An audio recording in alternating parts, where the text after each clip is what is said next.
सबूर अली को सज्जल अली की सालगिरह की तस्वीर शेयर करना महंगा पड़ गया।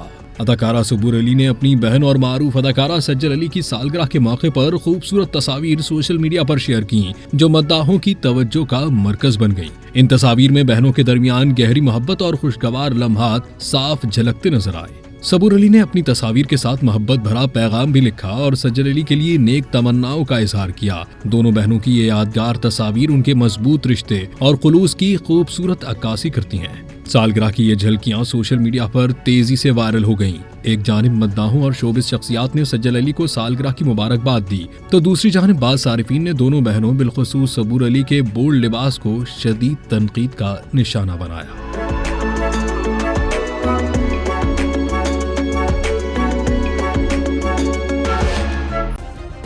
सब्सक्राइब करें और बेल दबाएं ताकि कोई खबर रह न जाए।